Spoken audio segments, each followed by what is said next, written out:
नमस्कार दोस्तों, राम राम। ये लैब असिस्टेंट का पेपर है, ठीक। प्रयोगशाला सहायक, कनिष्ठ प्रयोगशाला सहायक विज्ञान, संयुक्त सीधी भर्ती 2024। परीक्षा की दिनांक है 10/5/26, ठीक है। प्रारंभिक उत्तर कुंजी है ना, जब विज्ञान का है ये। तो चलिए देखते हैं। 100 क्वेश्चन है। जब इसमें ना ऐसे नहीं है कि भाई जो सभी क्वेश्चन है तो उनको याद करने की कोशिश करेंगे, क्योंकि सभी के चक्कर में जो इंपॉर्टेंट क्वेश्चन है वो रह जाते हैं। जो काम काम के ढंग के हैं, जैसे 50-60 क्वेश्चन है, वही उनको ही अच्छी तरीके से याद करने की कोशिश करेंगे, क्योंकि वहाँ से ही तोड़ मरोड़ के क्वेश्चन किए जाते हैं। जनरल साइंस से संबंधित है ये, है ना, सभी के लिए काम का है, चाहे वो किसी भी तरह के किसी प्रकार के एग्ज़ाम हो। चलिए देखते हैं। बताइए भाई, नीचे सूचीबद्ध दिए गए संघों फाइल में से किस संघ के प्राणी कूट प्रेगुही सूडोसीलोमेट है? बताइए भाई, इसमें क्या करें? एनिलिडा, अर्थपोडा, स्केलमेल्थिस, ठीक है। तो एक मिनट,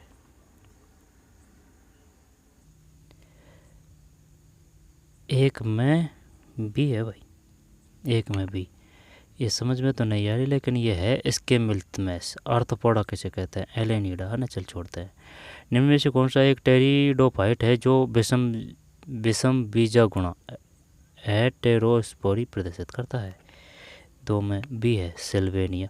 क्योंकि ये अपन को जनरल साइंस के ही परिप्रेक्ष्य के देखना है, ये लेवल असिस्ट का है, तो उनके लेवल थोड़ा बहुत जैसे कि 20-30 क्वेश्चन है ना, वो बढ़िया बड़े आएंगे, है ना, तो उनको अपन को छोड़ना है। जो जनरल साइंस से है उनको ही ज़्यादा देखेंगे। दो में बी, सेल्विनिया। निम्नलिखित में कौन से पादप के हॉर्मोन है? बताइए भाई। एप्सिस अम्ल, ऑक्सिन, जिबेरेलिन, एड्रीनेलिन। ऑक्सिन तो है, तो ऑक्सिन अगर है बी, एप्सिस अम्ल, जिबेरेलिन। तीन में ए है, यानी कि ए बी सी। एप्सिसिक अम्ल है, ऑक्सिन है और जिबेरेलिन है। एड्रीनेलिन ये तो अलग से ही दिख रहा था, अगर डी हटाए तो डी तीनों में हटा दिया, तो ये स्पष्ट में ये था भाई। एडिलिन अपन में होती है नेटिलिन ग्रंथि मानव में, तो ये स्पष्ट में हो जाता है। ये ज़्यादा टफ नहीं था क्वेश्चन। निम्नलिखित में कौन से पादप हॉर्मोन है? ये नहीं है, जबकि एफ सी से कमला है, एफ सी से ऑक्सन, जिबेरेलिन पादप हॉर्मोन है भाई। नीचे कोशिका और उसके संगठनों के संबंध में कुछ कथन दिए गए हैं, सही कथनों वाले विकल्प का चयन करें। जब आंसर ही देखते हैं, 4 में डी। मतलब क्या करना है इसमें? सही कथनों वाले विकल्प का चयन करने। 4 में डी, बी सी ई, बी सी और ई। अक्ष सूत्र अरीय व्यवस्थित परिरेखीय सूक्ष्म नलिकाओं के दो नौ द्विगुणक धारिक करते हैं। मतलब नीचे कोशिका और उसके घटकों के संबंध में कुछ कथन दिए गए हैं, ठीक है। सही कथनों वाले विकल्प का चयन करें। अक्षसूत्र अरीय व्यवस्थित पररेखीय सूक्ष्म नलिकाओं के 9 द्विगुण धारित करते हैं। अग्रबिंदु गुणसूत्र में अग्रस्थ टर्मिनल सूत्र केंद्रक होता है।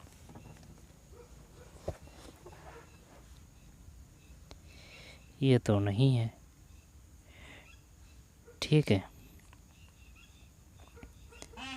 माइक्रोबॉडी पादप और प्राणी दोनों कोशिकाओं में उपस्थित होती है। माइक्रोबॉडी पादप और कोशिका दोनों होती है। जब है ना, देखना ये है कि भाई अगर ऑप्शन है उनको हटाएंगे कैसे? ये तो सभी सही लग रहे हैं। 4 में डी, बी सी ई, बी सी ई, बी सी और ई। अग्रबिंदु गुणसूत्र में अग्रस्थ टर्मिनल सूत्रक होता है ना, गलत है। जबकि सही है, नीचे कोशिका और उसके घटकों के संबंध में कुछ कथन दिए गए हैं। कोशिका अक्षसूत्र अरीय व्यवस्थित पररेखीय सूक्ष्म नलिकाओं के 9 द्विगुणक धारित करते हैं। माइक्रोबॉडी पादप और प्राणी दोनों कोशिकाओं में उपस्थित होते हैं। माइक्रोबॉडी ये तो क्या कर देते हैं ना इसको, तो माइक्रोबॉडी को तो। अभिमा में पैरासरण नियमन और उत्सर्जन के लिए संकुचनशील धानी महत्वपूर्ण होती है। अभिमा में पैरासरण नियमन और उत्सर्जन के लिए संकुचनशील धानी महत्वपूर्ण होती है, ये है, ठीक। माइक्रोबॉडी पादप प्रणाली दोनों कोशिकाओं में उपस्थित होती है। अक्षसूत्र अरीय व्यवस्थित पररेखीय सूक्ष्म नलिकाओं को निर्धारित करते हैं। लाइसोसोम ऑक्सीडेसिस, लिगासेस और ट्रांसफेरासिस प्रकार के एंजाइम समृद्ध होते हैं। जब ये नहीं है, होने को तो वो नहीं है, लेकिन अब जैसे कि अगर ये क्वेश्चन दे दे वो, तो अलग कैसे करेंगे भाई? अक्षसूत्र और ये व्यवस्थित पर रेखीय सूक्ष्म नलिकाओं के 9 द्विगुण में निर्धारित करते हैं। माइक्रोबॉडी पादप प्राणी दोनों कोशिकाओं में प्रस्तुत होती है। प्राणी पादप और प्राणी अभिमा में परासरण नियमन और उत्सर्जन के लिए संकुचनशील धानी महत्वपूर्ण होती है। एनसीईआरटी से है ये।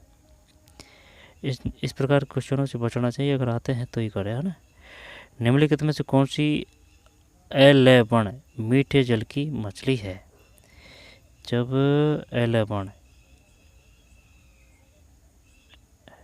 मतलब वही जो लवण दे रखा है, लवण का मतलब होता है खारा, तो अलवण का मतलब है वो खारा नहीं है, हाँ तो मीठा है। तो मीठे जल की मैकेरल, हिल्सा, रोहू, प्रोम्पटेस, हिल्सा रोहू का है क्या इसमें? रोहू 5 रोहू है भाई, ये तो सही गया। निम्न में से कौन सी अलवण मीठे जल की, है ना। अलवण मतलब जैसे कि खारा है, लवण मतलब खारा, अलवण मतलब मीठा, जल की मछली है रोहू। रोहू। नाविकों के संबंध में कौन सी कथन सत्य है? 6 ए है, यानी कि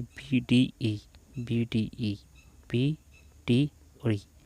नाविकों के संबंध में कौन सी कथन सत्य है? विखंडन को बहुत अधिक तापमान की आवश्यकता होती है, ठीक है। इलेक्ट्रॉन और पॉजिट्रॉन, इलेक्ट्रॉन और प्रोटॉन तो होते हैं, ये प्रोटॉन ही तो नहीं है इसमें। इलेक्ट्रॉन और प्रोजिटन एक कण प्रतिकण युग्म है। तो बार देखते हैं, नाविकों के संबंध में कौन सी कथन सत्य है? विखंडन को बहुत अधिक तापमान की आवश्यकता होती है। इलेक्ट्रॉन और प्रोजिटॉन एक कण प्रतिकण युग्म है। इलेक्ट्रॉन और प्रोजिटॉन जब इकट्ठे एक दूसरे के पास आते हैं, एक दूसरे का अवलोकन करते हैं। ये तो प्रोटॉन ही तो है, प्रोटॉन ही है ना, ये हिंदी में रख रखा है इसने ट्रांसलेट कर, प्रोजिटॉन और प्रोटॉन ही है। विखंडन को बहुत अधिक तापमान की आवश्यकता होती है, ठीक है। इलेक्ट्रॉन और प्रोटॉन एक कण प्रतिकण युग्म है। इलेक्ट्रॉन प्रोटॉन जब इकट्ठे एक दूसरे के पास आते हैं तो एक दूसरे का अवलोकन कर देते हैं और गामा किरणें उत्पन्न करते हैं। 6 में ए है, BDE। जब इनमें क्या गलती? समान न्यूट्रॉन संख्या और विभिन्न प्रोटॉन संख्या के न्यूक्लाइड समस्थानिक कहलाते हैं। परमाणु का द्रव्यमान घनत्व नाभिक की एमआप पर निर्भर नहीं करता, तो इसका मतलब है करता है ना। परमाणु का द्रव्यमान घनत्व नाभिक की एमआप पर निर्भर करता है, तो हो जाएगा ये सही। जैसे परमाणु का द्रव्यमान घनत्व नाभिक की एमआप पर निर्भर करता है, तो ये फिर सही हो जाएगा। विखंडन को बहुत अधिक तापमान की आवश्यकता होती, तो सही है। समान न्यूट्रॉन संख्या विभिन्न प्रोटॉन संख्या के न्यूक्लियर समस्थानिक कहलाते हैं। समान तो असमान होगा शायद, ये असमान न्यूट्रॉन संख्या और विभिन्न प्रोटॉन संख्या, है ना। वैसे ये जो ऑप्शन दे रखा है ना अपना, इनको याद करना, ये शायद इसका तो यही हो जाना चाहिए, नाभिक की एमआप पर निर्भर नहीं करता तो फिर करता है। जब विखंडन की बहुत है, ये सही है इसमें। इलेक्ट्रॉन प्रोजेक्शन कण प्रतिकण युग्म है। इलेक्ट्रॉन प्रोटॉन जब इकट्ठे एक दूसरे के पास आते हैं तो एक दूसरे को अवलोकन कर देते हैं और गामा किरण उत्पन्न करते हैं। पता नहीं इसमें तो क्या है।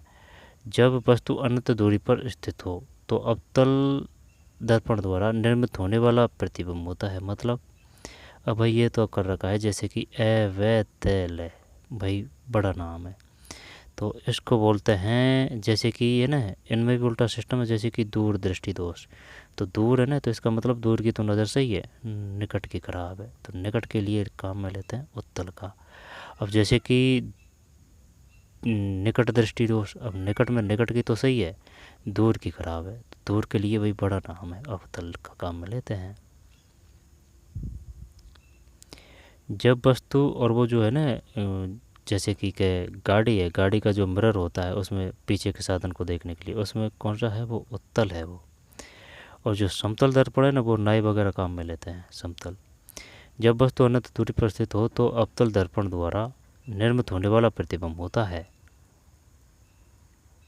जब वस्तु अनंत दूरी पर स्थित हो तो अवतल दर्पण द्वारा निर्मित होने वाला प्रतिबिंब होता है फोकस पर, उल्टा, दर्पण के पीछे, अत्यधिक घटा हुआ, सीधा।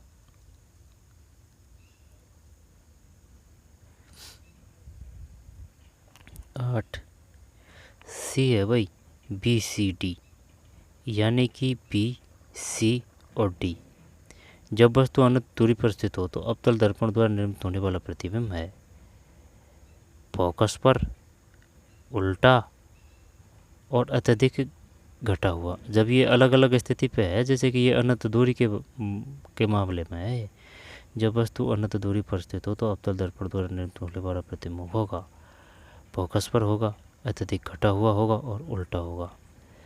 ठीक है भाई। तंत्रिका आवेग के जनन और संवहन के दौरान होने वाली घटनाओं की श्रृंखला को घटना के आरंभ होने से लेकर उसके पूर्ण होने के तक के क्रम में व्यवस्थित कीजिए।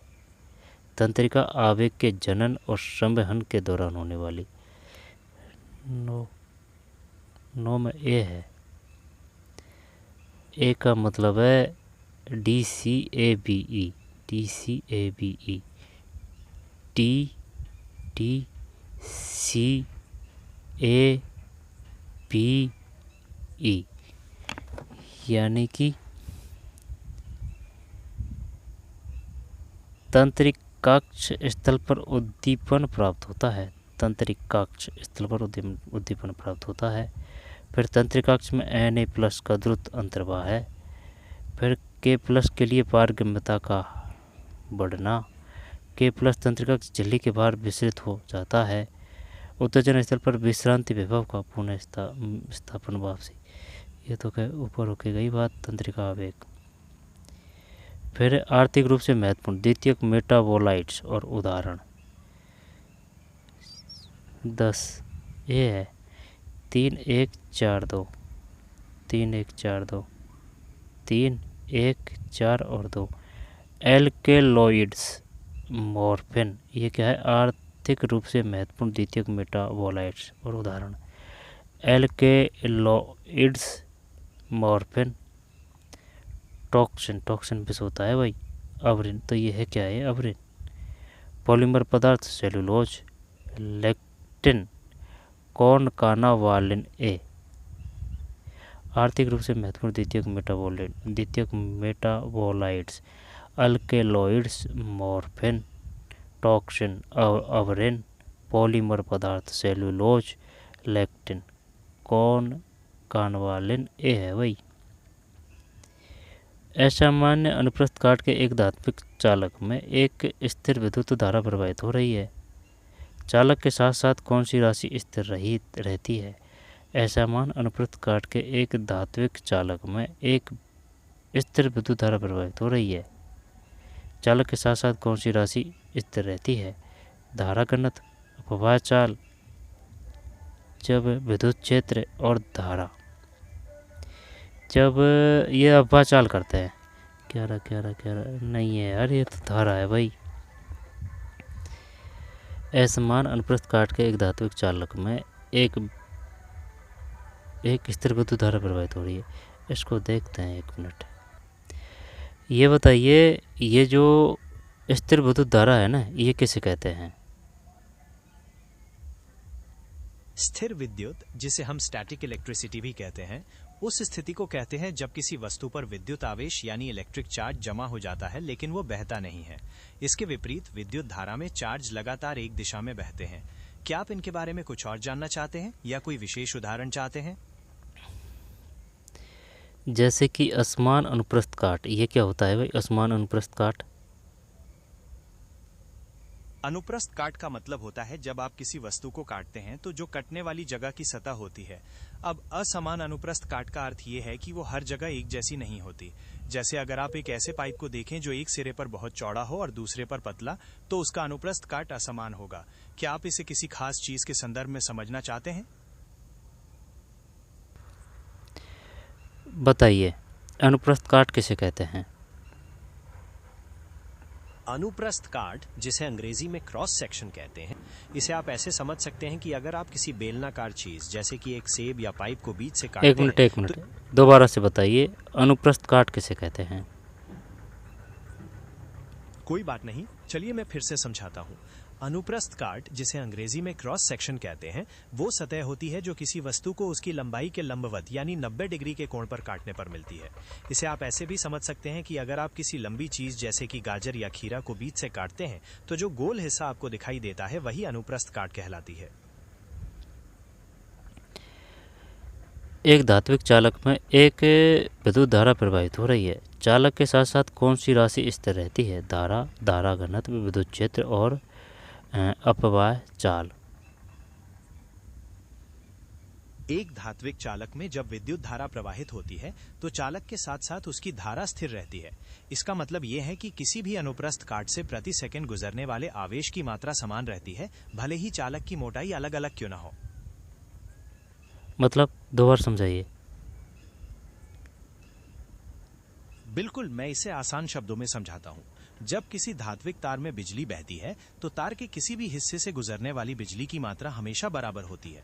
इसे आप ऐसे समझ सकते हैं कि अगर तार कहीं मोटा है और कहीं पतला, फिर भी जितनी बिजली मोटे हिस्से में प्रवेश करती है उतनी ही पतले हिस्से से बाहर निकलती है। धारा कहीं नहीं रुकती या जमा नहीं होती, इसलिए वो स्थिर रहती है। ठीक है। जब 11 में है इसमें है ना धारा। पुनर्युग्मी डीएनए। डीएनए का पहले तो ये बताइए फुल फॉर्म क्या है? DNA, deoxyribo. डीएनए का फुल फॉर्म होता है डीऑक्सी राइबो न्यूक्लिक एसिड। ये सभी जीवित कोशिकाओं में पाया जाने वाला एक महत्वपूर्ण आनुवंशिक पदार्थ होता है जो आनुवंशिक जानकारी डीऑक्सी राइबोन्यूक्लिक अम्ल है ना, डीऑक्सी राइबोन्यूक्लिक अम्ल, डीऑक्सी राइबोन्यूक्लिक अम्ल, डीऑक्सी राइबोन्यूक्लिक अम्ल। और आरएनए का पूरा नाम क्या है? आरएनए। आरएनए का पूरा नाम होता है राइबोन्यूक्लिक एसिड। ये कोशिका ribonucleic acid, ribonucleic acid, deoxy. DNA का बताइए, डीएनए का सिस्टम नहीं बैठ रहा है। डीएनए। कोई बात नहीं, चलिए मैं फिर से बता देता हूँ। डीएनए का फुल फॉर्म होता है डीऑक्सी राइबोन्यूक्लिक एसिड। ये वो महत्वपूर्ण डीऑक्सी राइबोन्यूक्लिक अम्ल, डीऑक्सी राइबोन्यूक्लिक अम्ल, डीऑक्सी राइबोन्यूक्लिक अम्ल, डीऑक्सी राइबोन्यूक्लिक अम्ल। और आरएनए। और आरएनए का फुल फॉर्म होता है राइबोन्यूक्लिक एसिड। ये कोशिका के एसिड। डीएनए आरएनए के बारे में बताइए। डीएनए और आरएनए दोनों ही जीवन के लिए बहुत महत्वपूर्ण अणु हैं, लेकिन इनके कार्य और संरचना में कुछ जरूरी अंतर होते हैं। डीएनए, जिसे डीऑक्सी राइबोन्यूक्लिक एसिड कहते हैं, वो आनुवंशिक जानकारी का मुख्य भंडार होता है और कोशिकाओं के विकास और कामकाज के लिए जरूरी निर्देश देता है। ये आमतौर पर 2 धागों वाला एक डबल हेलिक्स बनाता है। वहीं आरएनए, जिसे राइबोन्यूक्लिक एसिड कहते हैं, वो डीएनए के निर्देशों के आधार पर प्रोटीन बनाने का काम करता है और कई कोशिका प्रक्रियाओं में शामिल होता है, जो आमतौर पर एकल धागे वाला होता है। क्या आप इनमें से किसी एक के बारे में और विस्तार से जानना चाहते हैं? इसका मतलब है भाई, डीएनए है ना वो 2 धागे वाला है और आरएनए ना वो 1 धागा वाला है। जब 12 में आंसर है सी। सी का मतलब है DABCE, DABCE, DABCE, DABC और E। जब डीएनए का पृथक्करण, इसके बाद में प्रतिबंधित एंजाइम द्वारा डीएनए का विखंडन, डीएनए खंड का वेस्ट वाहक में बंद, फिर है पुनर्गम डीएनए के साथ मेजबान आतिथ्य का रूपांतरण, फिर है रूपांतरित मेजबान का आतिथ्य कोशिकाओं का बृहद सस्तर संवर्धनीकरण। मतलब डीएनए का पृथक्करण हो गया, इसके बाद में है पुनर्गमी डीएनए तकनीक में शामिल विभिन्न चरणों को उनके घटित होने के सही अनुक्रम है। जब डीएनए का पृथक्करण, फिर प्रतिबंध एंजाइम द्वारा डीएनए का विखंडन, प्रतिबंधित एंजाइम द्वारा डीएनए का विखंडन, डीएनए खंड का वेस्ट वाहक में बंद, पुनर्युग्मी डीएनए के साथ मेजबान आतिथ्य का रूपांतरण, रूपांतरण मेजबान आतिथ्य कोशिकाओं का बृहद स्तर संवर्धन। मतलब दोबारा डीएनए का पृथक्करण, फिर प्रतिबंध एंजाइम द्वारा डीएनए का विखंडन, डीएनए खंड का वेस्ट वाहक में बंद, फिर पुनर्युग्मी डीएनए के साथ मेजबान आतिथ्य का रूपांतरण, फिर रूपांतरित मेजबान आतिथ्य कोशिकाओं का बृहद स्तर संवर्धनीकरण। फिर आगे चलते हैं। विद्युत सेल, तार की संधि, प्लग की या स्विच खुला, प्लग का स्विच। जब ये 13 है ना तो 13 में बी है, तो बी है तो इसका मतलब 1 2 3 4 ही है, मतलब विद्युत सेल। हाँ वो प्लस माइनस चिन्ह होते हैं, जैसे कि भाई माना ये विद्युत सेल है, ठीक है, रेडियो वगैरह या फिर जो बैटरी वगैरह लगाते तो उसमें एक साइड प्लस होता है एक माइनस होता है ना, माइनस होता है, ठीक है। तार संधि जॉइंट है ना, ये तार संधि जॉइंट है। प्लग की या स्विच खुला हुआ, प्लग की या स्विच खुला हुआ, प्लग की या स्विच बंद। आगे चलते हैं। फिर धमनियों की पतली प्रत्यास्थ भित्तियाँ होती है और शिराओं की मोटी प्रत्यास्थ भित्तियाँ होती है। धमनियाँ रक्त को हृदय से उच्च दाब के तहत विभिन्न अंगों में ले जाती है और शिराएं विभिन्न अंगों से रक्त को एकत्र करके निम्न दाब के तहत वापस हृदय में ले आती है। आप बिल्कुल सही कह रहे हैं। धमनियों की दीवारें मोटी और लचीली होती हैं क्योंकि उन्हें हृदय से उच्च दाब के साथ रक्त प्राप्त होता है, जबकि शिराओं की दीवारें पतली और कम लचीली होती हैं क्योंकि उनमें रक्त कम दाब पर बहता है। क्या आप जानना चाहेंगे कि ये दोनों एक साथ कैसे काम करती हैं? बताइए। जब हृदय रक्त को पंप करता है तो वो ऑक्सीजनेटेड रक्त को धमनियों के जरिए शरीर के विभिन्न अंगों तक पहुंचाता है।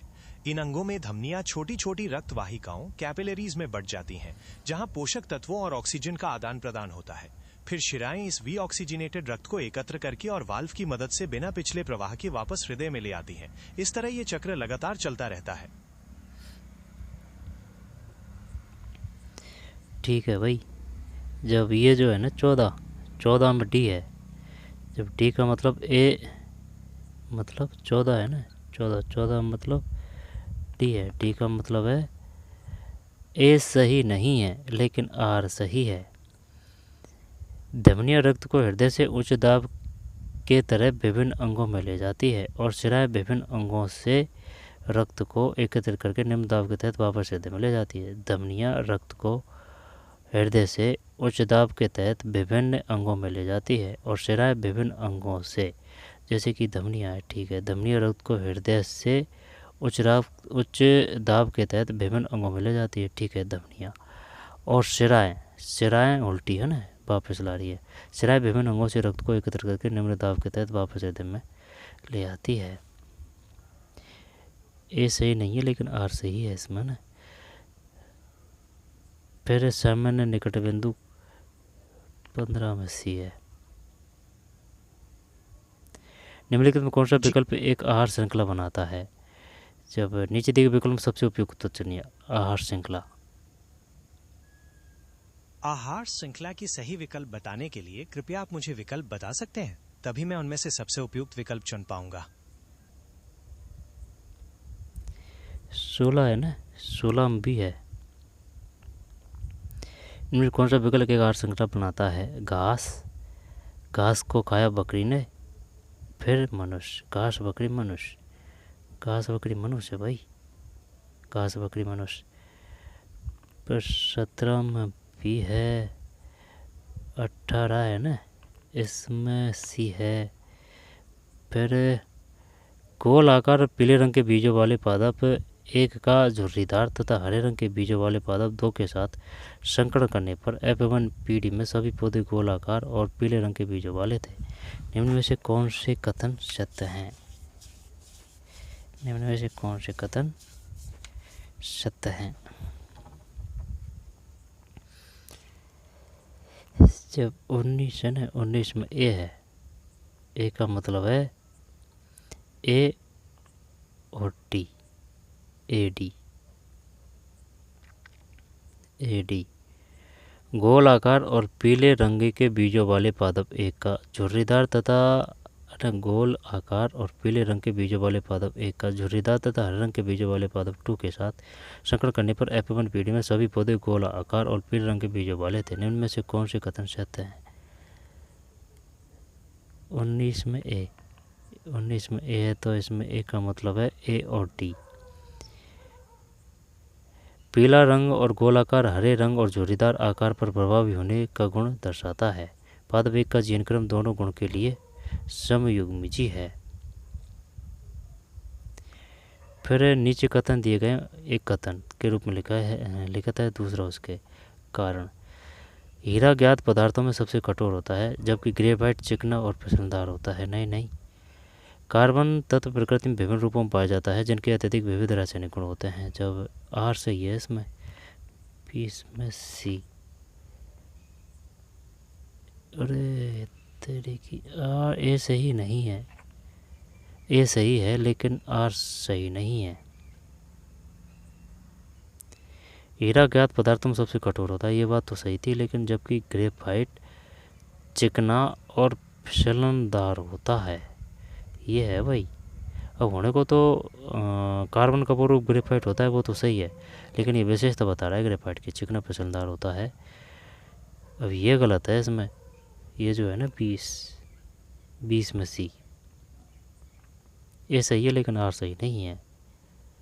ठीक है, हीरा ज्ञात पदार्थों में सबसे कठोर होता है जबकि ग्रेफाइट चिकना और फिसलनदार होता है। इसमें क्या गलती है? कार्बन तत्व प्रकृति में विभिन्न रूप में पाया जाता है जिनके अत्यधिक विविध रासायनिक गुण होते हैं। कार्बन तत्व प्रकृति में भिन्न रूप में पाया जाता है, इसमें कुछ गलती है भाई आर में। इसको अभी चेक करते हैं।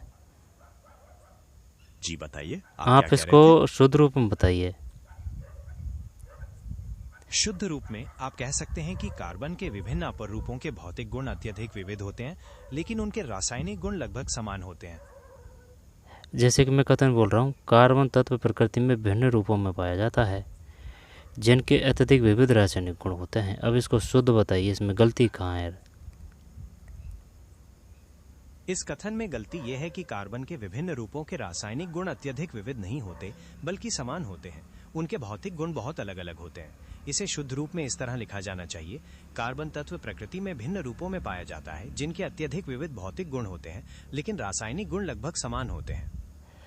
रासायनिक गुण समान होते हैं भाई, है ना। और ये तो सही है, हीरा ज्ञात पदार्थों में सबसे कठोर जबकि ग्रेफाइट चिकना और फिसलनदार होता है।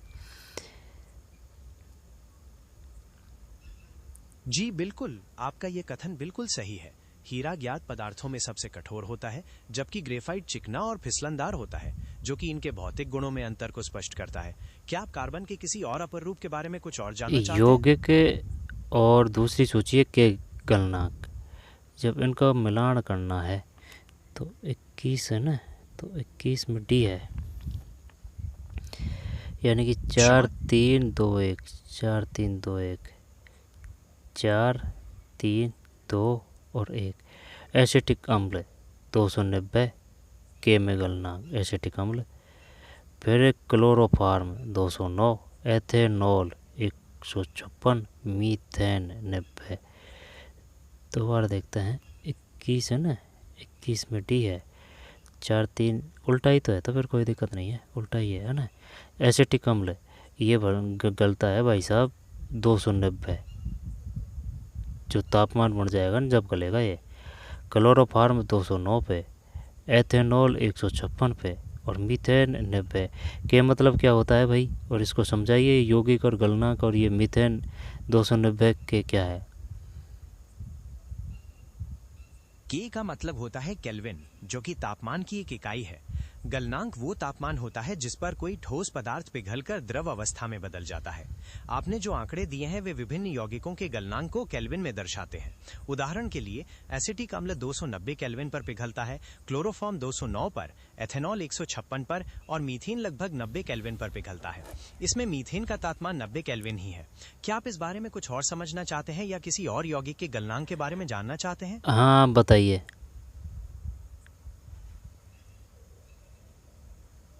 क्या आप इस गलनांक के आंकड़ों के बारे में कुछ और जानना चाहते हैं? हाँ बताइए बताइए बताइए बताइए, गलनांक और बताइए। ठीक है, कुछ और उदाहरणों को देखते हैं। जैसे साधारण पानी का बर्फ लगभग 273.15 केल्विन पर पिघलता है। लोहे का गलनांक बहुत अधिक होता है, करीब 1811 केल्विन। क्या आप किसी खास चीज के गलनांक के बारे में जानना चाहते हैं? तो सबसे अधिक गलनांक है ना किसका होगा? ज्ञात पदार्थों में सबसे अधिक गलनांक टैंटम हैफनियम कार्बाइड या हैफनियम कार्बोनेटाइड जैसी मिश्र धातुओं और यौगिकों का होता है, जो कि 4000 डिग्री सेल्सियस से भी ज्यादा तापमान पर पिघलते हैं। शुद्ध तत्वों की बात करें तो टंगस्टन का गलनांक सबसे ज्यादा होता है। टंगस्टन का सबसे ज्यादा है, तो सबसे कम किसका है? सबसे कम गलनांक हीलियम का होता है। हीलियम एक ऐसी गैस है जो सामान्य वायुमंडलीय दाब पर ठोस नहीं बनती और इसे ठोस बनाने के लिए बहुत उच्च दाब और अत्यंत कम तापमान की आवश्यकता होती है। ठीक है, आगे चलते हैं। आगे आप किस बारे में बात करना चाहेंगे? कोई नया विषय, किसी प्रश्न का जवाब या कुछ और? 22 है ना, 22 में सी है, इसके बाद में 23 है, तो 23 में बी है, 23 में बी है। ठीक है, इसके बाद में है विद्युत धारा के संबंध में निम्नलिखित में कौन से कथन सही है। आंसर देखते हैं इसमें, चॉइस में सी। चॉइस में सी का मतलब ए सी ई, ए सी ई, ए सी ई, ए सी और ई। सामान्यतः धातुओं के मिश्र धातुओं की प्रतिरोधकता उनके अपने घटक धातुओं की प्रतिरोधकता से अधिक होती है। मिश्रातु मैग्नीन की प्रतिरोधकता का तापमान पर प्राय लगभग निर्भर नहीं करती। एक प्ररूपी विशिष्ट कुचालक उदाहरण एम्बर की प्रतिरोधकता धातु की चुनाव में लगभग, ये तो कुछ समझ में नहीं आई बात। अने आप इस कथन को समझाइए पहले। सामान्य धातुओं के मिश्र धातुओं की प्रतिरोधकता उनके अपने घटक धातुओं की प्रतिरोधकता से अधिक होती है। ये कथन बिल्कुल सही है। प्रतिरोधकता किसी पदार्थ के धारा के प्रवाह का विरोध करने की क्षमता को बताती है। जब हम दो या अधिक धातुओं को मिलाकर मिश्र धातु बनाते हैं तो उस धातु की आंतरिक संरचना में अनियमितता आ जाती है। ये अनियमितता इलेक्ट्रॉनों के प्रवाह में बाधा डालती है, जिससे प्रतिरोधकता बढ़ जाती है। इसी कारण मिश्र धातुओं का उपयोग उन जगहों पर किया जाता है जहां हमें अधिक प्रतिरोध की आवश्यकता होती है, जैसे तापन तत्वों में। क्या आप इस बारे में कुछ और जानना चाहते हैं या कोई और उदाहरण देखना चाहते मिश्र हैं? धातु मैग्नीन की प्रतिरोधकता तापमान पर प्राय लगभग निर्भर नहीं करती। मैग्नीन की एक प्रभावी विशिष्ट कुचालक उदाहरण एम्बर की प्रतिरोधकता धातु की तुलना में लगभग 10⁻22 गुना अधिक होती है। बिल्कुल, आपने जो दोनों बातें कही हैं वे बिल्कुल सही हैं। पहले, मैग्नीन की प्रतिरोधकता तापमान पर बहुत कम निर्भर करती है, जिसका अर्थ ये है कि तापमान बदलने पर इसकी वैल्यू में बहुत कम बदलाव आता है। इसी खूबी की वजह से इसका इस्तेमाल उन सटीक प्रतिरोधकों को बनाने में किया जाता है जहां स्थिर प्रतिरोध की आवश्यकता होती है। दूसरे, अंबर एक बहुत प्रभावी कुचालक है। धातु के मुकाबले इसकी प्रतिरोधकता लगभग 10⁻22 गुना ज्यादा होती है, जो ये बताती है कि ये बिजली को कितनी अच्छी तरह से रोक सकता है। क्या आप इन गुणों के बारे में कुछ और जानना चाहते हैं या कोई और सवाल है आपके मन में? पेशी के नीचे दिए गए संरचनात्मक घटकों को संगठन के बढ़ते क्रम निम्न से उच्चतर स्तर के क्रम में व्यवस्थित कीजिए। पेशी के नीचे दिए गए संरचनात्मक घटकों को पेशी तंतु, पुलिका गुच्छ, पेशी तंतु, मायोसिन, कंकाल पेशी। पेशी की संरचनात्मक घटकों का बढ़ता क्रम इस प्रकार है। सबसे निचले स्तर पर मायोसिन आता है, जो प्रोटीन तंतु होते हैं। इसके बाद पेशी तंतु यानी मसल फाइबर होते हैं, जो कई सारे मायोफाइब्रिल से बने होते हैं। उससे ऊपर पुलिका गुच्छ यानी फैसिकल्स आते हैं, जो पेशी तंतुओं का समूह होता है। और सबसे ऊपर कंकाल पेशी, जो कई सारे पुलिका गुच्छों से मिलकर बनती है। क्या आप इस संरचना के बारे में कुछ और जानना चाहते हैं? 25 में भी है भाई, DCABE यानी कि मायोसिन। मायोसिन के बाद है पेशी तंतु मायोफाइब्रिल, फिर पेशी तंतु, पुलिका गुच्छा और कंकाल पेशी। पेशी के नीचे दिए गए संरचनात्मक घटकों को संगठन के बढ़ते क्रम यानी कि निम्न से उच्चतर के क्रम में व्यवस्थित कीजिए। जब है ना, पहले आप ये समझाइए, पेशी के नीचे दिए गए संरचनात्मक घटकों को संगठन के बढ़ते क्रम में, ये किसकी बात कर रहा है भाई?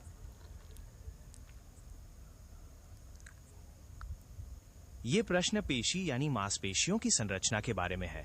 हमारे शरीर की मांसपेशियां कई छोटे छोटे घटकों से मिलकर बनी होती हैं। ये प्रश्न इन्हीं घटकों को उनके आकार और जटिलता के आधार पर छोटे से बड़े यानी निम्न स्तर से उच्चतर स्तर के क्रम में लगाने के लिए कह रहा है। क्या आप इन घटकों के बारे में और कुछ जानना चाहते हैं या इस क्रम है को ना, दोहराना तो चाहेंगे? जैसे कि मायोसिन है ना, मायोसिन के बाद में है पेशी तंतु मायोफाइब्रिल, मायोसिन मायोफाइब्रिल, फिर पेशी तंतु, पुलिका गुच्छ और कंकाल पेशी, फिर सुरासी और बीमाएँ। जब विशिष्ट उष्मधारिता, तापीय चालकता, आयतन प्रसार का गुणांक 26 में तो बी है। 26 में बी का मतलब है, आपके द्वारा बताए गए प्रश्न संख्या 26 का उत्तर यदि बी है तो इन ऊष्मीय गुणों के बारे में जानना बहुत दिलचस्प होगा। विशिष्ट ऊष्मा धारिता का मतलब होता है किसी पदार्थ के तापमान को 1 डिग्री बढ़ाने के लिए आवश्यक ऊष्मा। तापीय चालकता दर्शाती है कि धातु या पदार्थ में ऊष्मा कितनी आसानी से प्रवाहित हो सकती है। और आयतन प्रसार का गुणांक बताता है कि तापमान में परिवर्तन होने पर पदार्थ के आयतन में कितना बदलाव आता है। क्या आप इनके एसआई मात्रकों या विमीय सूत्रों के बारे में कुछ और जानना चाहेंगे? दोबारा से समझाइए। तापीय चालकता, आयतन प्रसार और विशिष्ट ऊष्मा धारिता। चलिए इन तीनों को फिर से समझते हैं। तापीय चालकता ये बताती है कि कोई पदार्थ कितनी आसानी से अपने अंदर से ऊष्मा को प्रवाहित होने देता है। जैसे धातुएं ऊष्मा की अच्छी चालक होती हैं। आयतन प्रसार का मतलब होता है तापमान बढ़ने पर किसी वस्तु के आकार या आयतन में होने वाली बढ़ोतरी। विशिष्ट ऊष्मा धारिता ये दर्शाती है कि किसी पदार्थ के एक निश्चित द्रव्यमान का तापमान बढ़ाने के लिए आपको कितनी ऊष्मा देनी पड़ेगी। क्या अब आपको ये तीनों अवधारणाएं स्पष्ट हुई? 26 में भी है 4 3 1 2 4 3 1 2 4 3 और ये 1 और ये 2 है। एक निकाय को प्रदान की गई ऊष्मा L2T-2K-1 विशिष्ट ऊष्मा धारिता है। नहीं, ये तो विशिष्ट धारिता है। और एक निकाय को ऊष्मा दी गई ये L-2 क्या ही पता भैया ना। और ये जो है आयतन प्रसार का गुणांक K1 1 है। भौतिक राशि और विमाएँ, भौतिक राशि विमाएँ तो चल छोड़ते हैं। 27 में डी है। फिर निम्नलिखित में से कौन से विकल्प एसिटिलीन के अणु के सही हैं? 28 में ए है ना। फिर छोड़ते हैं इनको। क्या कह रहा है? निम्नलिखित में से निम्नलिखित अभिक्रिया में HNO3 सांद्र H2SO4 चल छोड़न अर्धसूत्री विभाजन पूर्वावस्था एक दी गई प्रावस्थाओं को कोशिका का पहचान करने से आरंभ करते हुए उनके घटित होने के सही क्रम में व्यवस्थित कीजिए। 30 है ना, इसमें डी है, यानी कि DEBCA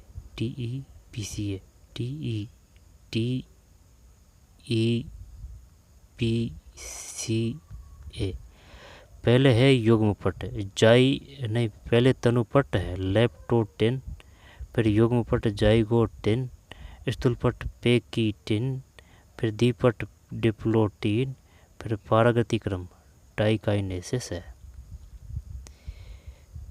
आपका ये क्रम बिल्कुल सही में ए है हवा में ध्वनि की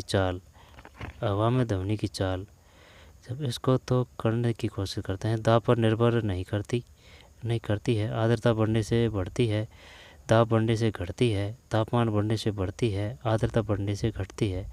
हवा में ध्वनि की चाल आर्द्रता बढ़ने से घटती है। हाँ, ये तो सही है। और तापमान बढ़ने से बढ़ती है ध्वनि की चाल। हाँ, बढ़ती है। दाब बढ़ने से घटती है, इसका पता नहीं है। दाब पर निर्भर नहीं करती। आर्द्रता बढ़ने से बढ़ती है। हवा में ध्वनि की चाल आर्द्रता बढ़ने से बढ़ती है। 32 में ए, यानी कि BDE है भाई इसमें। 32 में BDE हवा में ध्वनि की चाल तापमान बढ़ने से बढ़ती है, ये तो बात सही थी। दाब निर्भर नहीं करती, ये सही है। आर्द्रता बढ़ने से बढ़ती है, इसका ध्यान नहीं है। हवा में ध्वनि की चाल आर्द्रता बढ़ने पर बढ़ती है, ठीक है। दाब जब ये तो दाब पर निर्भर नहीं करती है ना, ये सही है, दाब पर निर्भर नहीं करती। जी बिल्कुल, आप सही कह रहे हैं। बताइए आप और बात कीजिए। जी, तो जैसा कि हमने देखा, हवा में ध्वनि की चाल तापमान बढ़ने पर बढ़ती है और दबाव पर यह आमतौर पर निर्भर नहीं करती। रही बात आर्द्रता की, तो नम हवा सूखी हवा से हल्की होती है, इसलिए हवा में नमी बढ़ने पर ध्वनि की चाल बढ़ जाती है। क्या आप इस बारे में कोई और उदाहरण देखना चाहते हैं? आर्द्रता बढ़ने से बढ़ती है, इसको समझाइए। आर्द्रता बढ़ने से हवा में ध्वनि की चाल इसलिए बढ़ती है क्योंकि जलवाष्प सूखी हवा से हल्की होती है। जब हवा में नमी बढ़ती है तो जलवाष्प भारी हवा के अणुओं की जगह ले लेती है, जिससे हवा का कुल घनत्व कम हो जाता है। ध्वनि की चाल घनत्व के विलोम वर्गमूल के समानुपाती होती है, इसलिए घनत्व कम होने पर ध्वनि की गति बढ़ जाती है। क्या आप इस बारे में कुछ और जानना चाहते हैं? जब ये है ना 32, 32 का मतलब ए का मतलब है BDE, BD दाब पर निर्भर नहीं करती, इसको समझाइए। दाब पर ध्वनि की चाल इसलिए निर्भर नहीं करती क्योंकि आदर्श गैस के नियम के अनुसार अगर तापमान स्थिर रहे तो गैस का घनत्व दबाव के समानुपाती होता है। ध्वनि की चाल का सूत्र देखें तो इसमें दबाव और घनत्व दोनों आते हैं, लेकिन क्योंकि दोनों का अनुपात तापमान बढ़ने पर एक समान रहता है, इसलिए चाल पर दबाव का कोई प्रभाव नहीं पड़ता। क्या आप इस बारे में कुछ और समझना चाहते हैं? वह स्थिति जिसमें कोई व्यक्ति दूर की वस्तुओं को स्पष्ट देख सकता है लेकिन पास की वस्तुओं को स्पष्ट रूप से नहीं देख पाता कहलाता है। ये दूरदृष्टि दोष और निकट दृष्टि दोष है, इंग्लिश दे दी। वह स्थिति जिसमें कोई व्यक्ति दूर की वस्तुओं को स्पष्ट देख सकता है लेकिन पास की वस्तुओं को स्पष्ट रूप से नहीं देख सकता। पास की वस्तुओं को स्पष्ट रूप से नहीं देख सकता, पास की वस्तुओं को, तो इसका मतलब है वो दूरदृष्टि दोष है। दूरदृष्टि तो दूर की तो सही है, निकट की खराब है ना, तो दूरदृष्टि दोष है इसको। अब दूरदृष्टि दोष है तो फिर मायोपिया, हाइपोमेट्रोपिया, हाइपरमेट्रोपिया, मायोपिया ही करते हैं ना। लेकिन वह जैसे कि निकट दृष्टि दोष और दूरदृष्टि दोष के इंग्लिश में क्या बोलेंगे, मायोपिया, मायोपिया और क्या, मायोपिया ही करते हैं 33 में। नहीं है भाई, हाइपरमेट्रोपिया है। जी हाँ, बिल्कुल। दूरदृष्टि दोष को हाइपरमेट्रोपिया कहते हैं। इस स्थिति में व्यक्ति को दूर की चीजें तो स्पष्ट दिखाई देती हैं, लेकिन पास की वस्तुएं धुंधली या साफ नहीं दिखती। क्या आप इस नेत्र दोष के बारे में कुछ और जानना चाहते हैं? मायोपिया को हिंदी में क्या बोलते हैं? मायोपिया को हिंदी में निकट दृष्टि दोष कहते हैं। इस स्थिति में व्यक्ति को पास की वस्तुएं तो स्पष्ट दिखाई देती हैं, लेकिन दूर की वस्तुएं धुंधली या साफ नहीं दिखती। इसके लिए किसका लेंस का प्रयोग किया जाता है? निकट दृष्टि दोष को ठीक करने के लिए अवतल लेंस यानी कॉनकेव लेंस का उपयोग किया जाता है। ये लेंस दूर की वस्तुओं से आने वाली प्रकाश किरणों को फैला देता है, जिससे वे आंख के रेटिना पर सही तरीके से केंद्रित हो सकें। क्या आप इसके अलावा किसी और नेत्र दोष के बारे में जानना चाहते हैं? इनको ही करते हैं पहले क्लियर। वह स्थिति जिसमें कोई व्यक्ति दूर की वस्तुओं को स्पष्ट देख सकता है लेकिन पास की वस्तुओं को स्पष्ट रूप से नहीं देख सकता, तो ये जो 33 है ना, इसमें से ये हाइपरमेट्रोपिया। अब है ना मायोपिया, प्रेसोबायोपिया, हाइपरमेट्रोपिया और हाइपरमेट्रोपिया, इनका हिंदी अर्थ बताइए। मायोपिया को हिंदी में निकट दृष्टि दोष कहते हैं।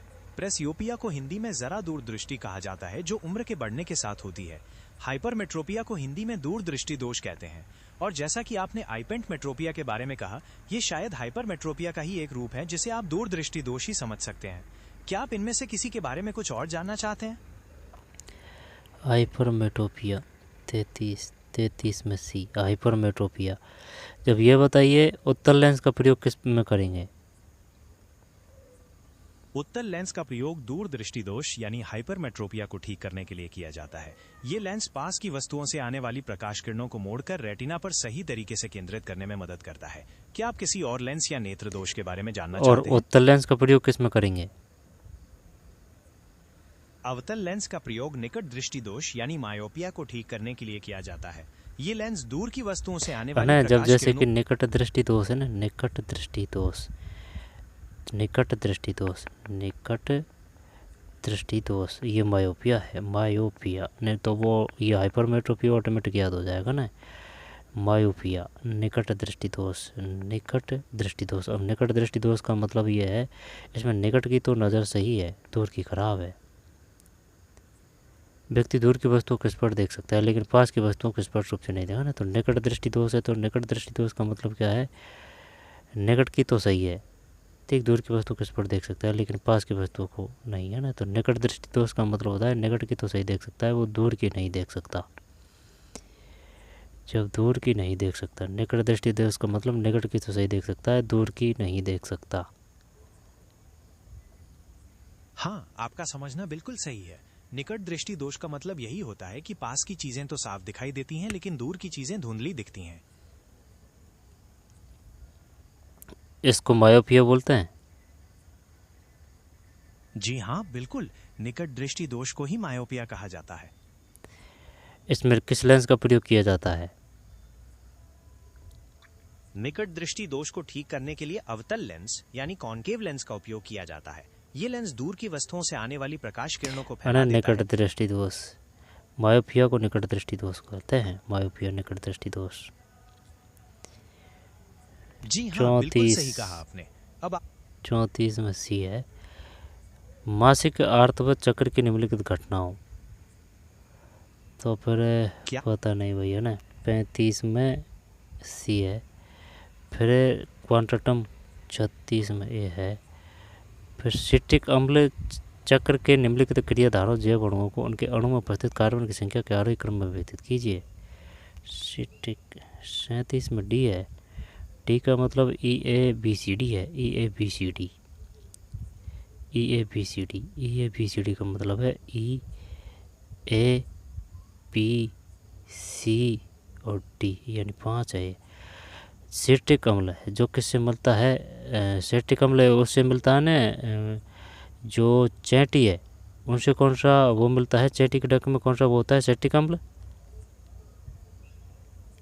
चींटी के डंक में सिट्रिक अम्ल नहीं बल्कि फॉर्मिक अम्ल होता है, जिसे मेथेनोइक अम्ल भी कहते हैं। सिट्रिक अम्ल तो मुख्य रूप से खट्टे फलों जैसे नींबू और संतरे में पाया जाता है। सिट्रिक अम्ल चक्र में कई जैव अणु शामिल होते हैं जो कार्बन की संख्या के आधार पर बदलते रहते हैं। क्या आप इस चक्र के बारे में कुछ और जानना चाहते हैं या कोई और प्रश्न है आपके चीनी मन से में? क्या साइट्रिक अम्ल मिलता है, चीनी से, बस चींटी से।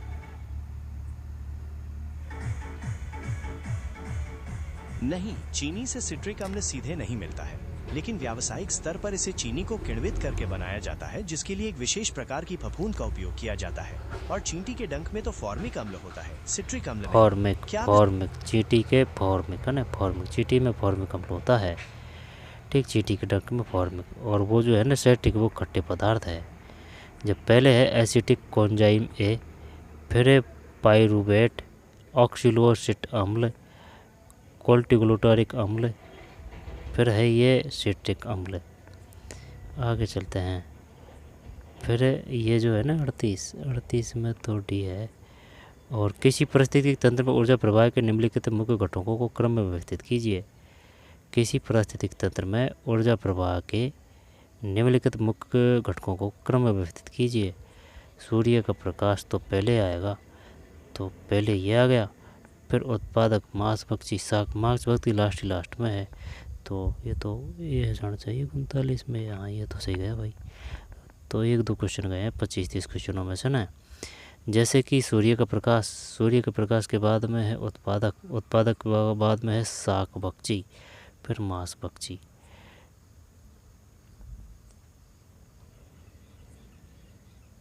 बहुत अच्छे, आपका ये क्रम बिल्कुल सही है।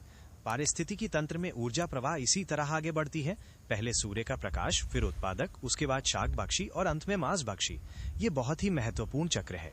क्या आप किसी पारिस्थितिकी तंत्र के उदाहरण के बारे में कुछ और जानना चाहते हैं?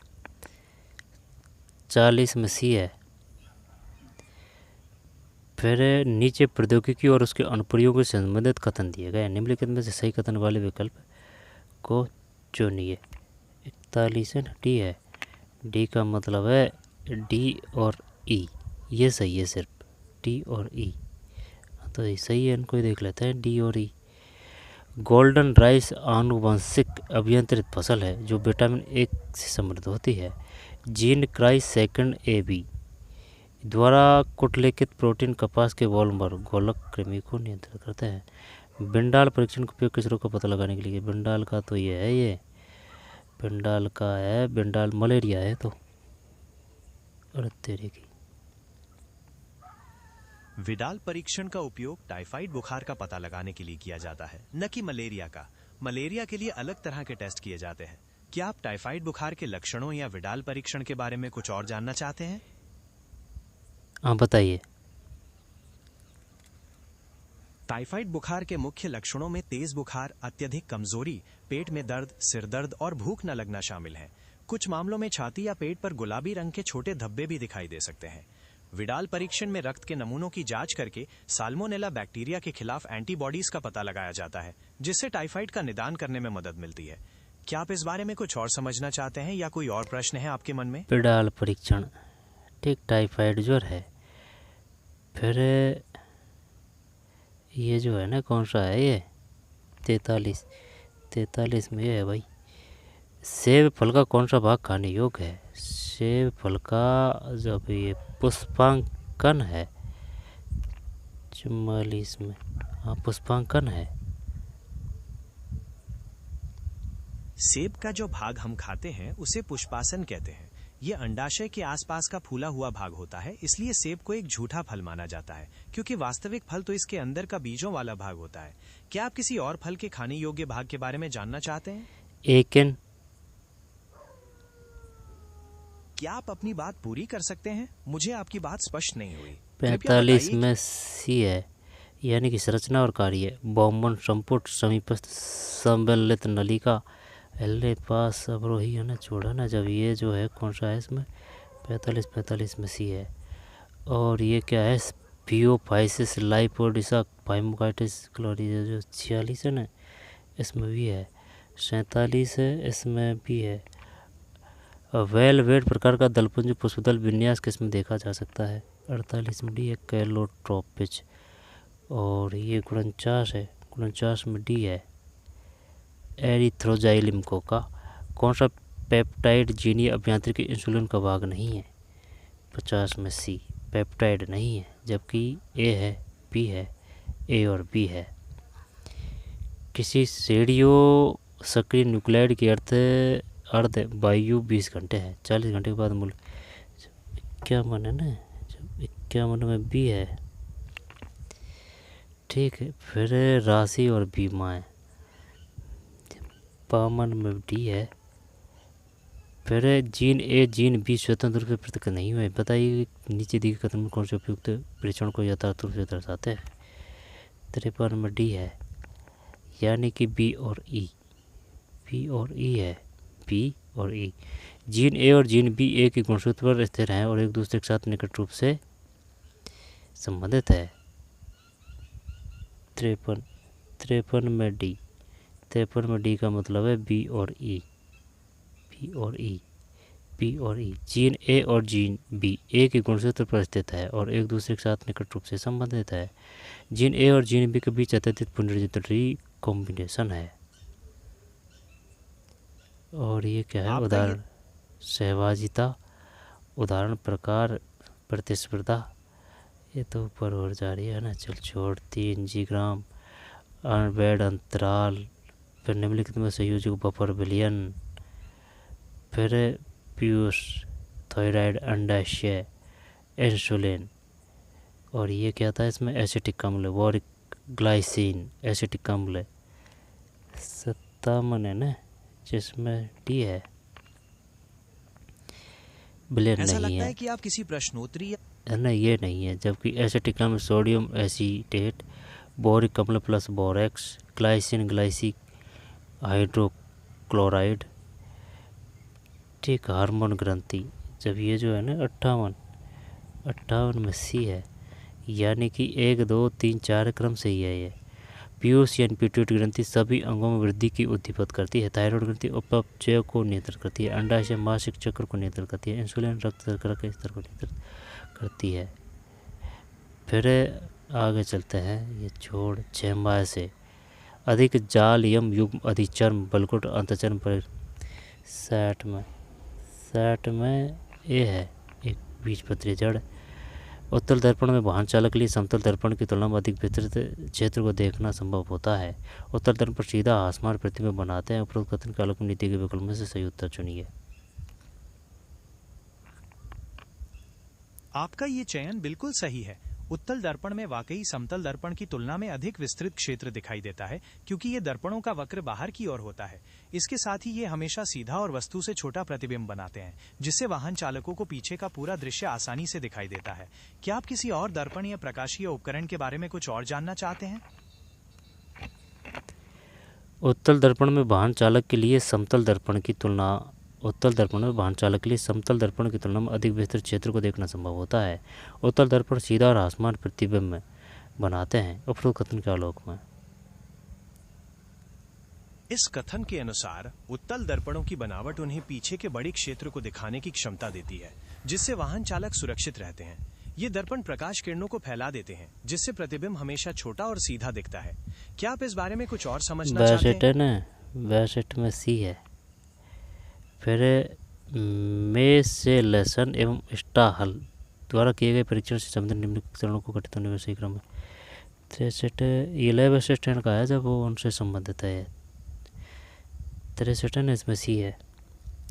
64 है इसमें दो निकटवर्ती माइकन आच्छादों के बीच का अंतराल कहलाता है। 64 में डी। ठीक है, रैनबियर नोड आसिंद। फिर 65 में सी है। जब मतलब क्या है, निम्नलिखित में सही अनुक्रम इस प्रकार व्यवस्थित करें जैसे जल बाहरी पर्यावरण से जुड़ाव में जायलम में प्रवेश करता है। 65 है ना, 65 में सी है, यानी कि D C A B D C A B D C A B D C A और बी। जब अधिचर्म वल्कुट कॉर्टेक्स अतश्चर्म परिरंभ। आपका जो अनुक्रम है वो बिल्कुल सही है। बाहरी पर्यावरण से जल सबसे पहले त्वचा यानी अधिचर्म में प्रवेश करता है, फिर ये वल्कुट, उसके बाद अंतःचर्म और अंत में परिरंभ इसको के देखते माध्यम हैं से। ना, शुद्ध सोना स्वर्ण 24 कैरेट का सोना कहते हैं, आभूषण बनाने के अत्यधिक उपयुक्त होता है। शुद्ध सोना जिसे 24 कैरेट का सोना कहते हैं अधिक मृदु होता है। 67 में डी है, यानी कि ए सही नहीं है लेकिन आर सही है। ठीक है, शुद्ध सोना जिसे 24 कैरेट का सोना कहते हैं अत्यधिक मृदु होता है। तो ये जो एक कथन है, शुद्ध सोना स्वर्ण जिसे 24 कैरेट का सोना कहते हैं आभूषण बनाने के लिए अत्यधिक उपयुक्त है, ये गलत क्यों है भाई? शुद्ध सोना जिसे 24 कैरेट का सोना कहते हैं बहुत ज्यादा मुलायम होता है। इसी वजह से उससे बने आभूषण पहनने पर जल्दी मुड़ सकते हैं, उन पर खरोंच आ सकती है और वे अपनी चमक खो सकते हैं। आभूषणों को टिकाऊ बनाने के लिए उसमें तांबा, चांदी या जस्ता जैसी अन्य धातुएं मिलाई जाती हैं ताकि सोना मजबूत हो सके। क्या आप सोने की शुद्धता के बारे में कुछ और जानना चाहते हैं? ये कथन गलत कैसे है? शुद्ध सोना स्वर्ण जिसे 24 कैरेट का सोना कहते हैं आभूषण बनाने के लिए अत्यधिक उपयुक्त होता है, ये गलत क्यों है? इसको बताइए, इसका शुद्ध रूप क्या आएगा? ये कथन इसलिए गलत है क्योंकि 24 कैरेट का सोना बहुत मुलायम होता है। अगर आप इसके आभूषण बनाएंगे तो वे जल्दी मुड़ जाएंगे या उन पर खरोंच आ जाएगी, इसलिए ये टिकाऊ नहीं होते। इसका शुद्ध रूप ये आएगा कि 24 कैरेट का सोना आभूषण बनाने के लिए अत्यधिक उपयुक्त नहीं होता और आमतौर पर इसे मजबूत बनाने के लिए इसमें अन्य धातुएं मिलाई जाती हैं। चल ठीक है ना। फिर 68 में भी है।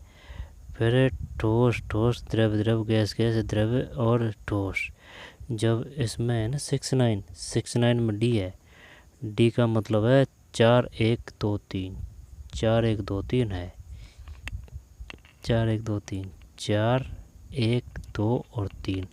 ठोस स्वर्ण में घुला हुआ कॉपर ताम्र। ठोस स्वर्ण में घुला हुआ कॉपर ताम्र। द्रव जल में घुली हुई एथेनॉल।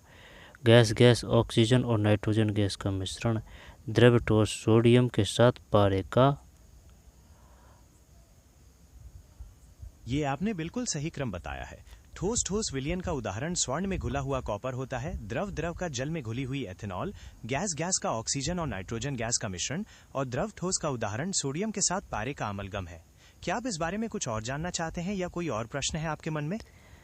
पारे का पारादन ना, इसको दोबारा से देखते हैं। 69 में डी, यानी कि 4 1 2 3 है। 4 1 2 3 4 1 2 3 4 1 2 और 3। ठोस स्वर्ण में घुला हुआ ताम्र। स्वर्ण में घुला हुआ कॉपर ताम्र। द्रव जल में घुली हुई एथेनॉल।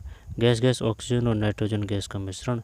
द्रव है ना, जब ठोस स्वर्ण में घुला हुआ कॉपर ताम्र। द्रव जल में घुली हुई एथेनॉल। गैस ऑक्सीजन और नाइट्रोजन गैस का मिश्रण। द्रव ठोस सोडियम के साथ पारे का पारदन किसे कहते हैं? पार का अर्थ पारा यानी मरकरी से होता है, तो अमलगम का मतलब एक ऐसी मिश्र धातु से है। मैं ये पूछ रहा हूँ, पार और दन किसे कहते हैं? मुझे लगता है कि आप भौतिकी या रसायन विज्ञान के संदर्भ में पूछ रहे हैं। पार का अर्थ आमतौर पर पारा या मरकरी धातु से होता है और तन शब्द शायद तन्यता के बारे में हो। 70 में डी है ना, इसके बाद में 71 में बी है, 75 है ना, इसमें डी है, 73 में सी है, 73 में सी। निम्नलिखित में कौन सा आयन एक्टिन तंतु पर ट्रोपोनिन उपकाई से बंद होकर सक्रिय स्थल के आवरण को हटा देता है। 73 सी। फिर ये प्रोपेनन, इनको देखते हैं 74 सी। 3 2 4 1 3 2 4 1। प्रोपेन का है C3H8, एथेन का है C2H6, ब्यूटेन का है C4H10, मीथेन का है CH4। मेथेन तो याद है भाई, CH4 है ना, चौका लगा दिया CH4, लेकिन और याद नहीं है। Methane CH4। फिर ब्यूटी है ना, ब्यूटी से याद कर लेंगे, 4 और 10 है, ठीक है, CH। ब्यूटेन 4 और 10 है, 4 और 10 है, ब्यूटी है ना, ब्यूटी 4 10 है। मीथेन C4 है, CH4। एथेन 6 लगा रहा है, एथेन 2 6, कोई दिक्कत है। प्रोपेन 3 और 8 है। जब मेथेन CH4, ब्यूटेन C4 और H10, ethane C2H6, C2H6 ethane, C2H6 है, एथेन C2H6। प्रोपेन C3H3, याद कैसे करें, जब प्रोपेन का तो है यहाँ से लेते हैं, मेथेन तो याद है। ब्यूटेन की बात है तो C4H10 है ना, ब्यूटी 10 है। और रही बात एथेन की, वो C2H6 है। Butane C4H10, ethane C2H6, propane C3H8। 75 ये है। 76 क्वेश्चन नहीं आ रहे हैं ढंग के। 76 में सी है, 76 में सी है। फिर निम्नलिखित द्रवों को उनकी क्वथनांक के घटते क्रम में व्यवस्थित कीजिए। जो 77 है ना, उसमें डी है, 77 में डी। क्या आप उन द्रवों के नाम बता सकते हैं जिन्हें आप क्वथनांक के घटते क्रम में व्यवस्थित करना चाहते हैं? 77 में डी है, यानी कि 1, फिर 2, 3 और 4। निम्नलिखित द्रवों को उनकी क्वथनांक के घटते क्रम में व्यवस्थित कीजिए। जब घटते क्रम में ज़्यादा से कम, ठीक है, ज़्यादा से कम। जब पानी के बाद में एथिल एल्कोहल, कार्बन टेट्राक्लोराइड, फिर डाई एथिल ईयर। उनके क्वथनांक के घटते क्रम में, द्रवों को उनकी क्वथनांक के घटते क्रम में। पानी है भाई सबसे पहले। सभी धातु कार्बोनेट और हाइड्रोकार्बोनेट अम्लों से अभिक्रिया करके निम्नलिखित को निर्मित करती है।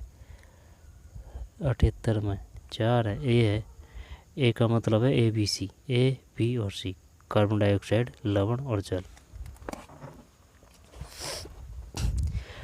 78 में है ABC।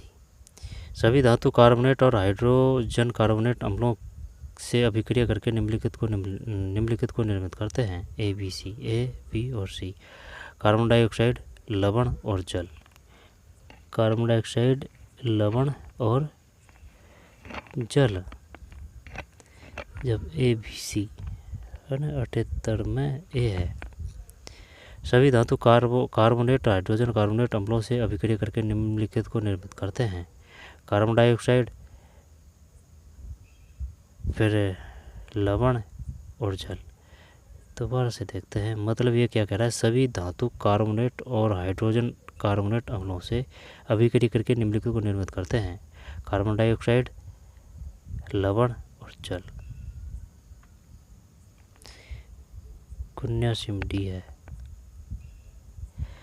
फिर 80 है ना, इसमें सी है।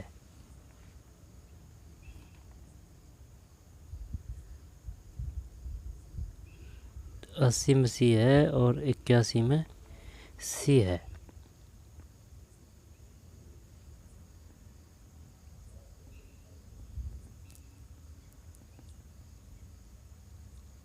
में सी है।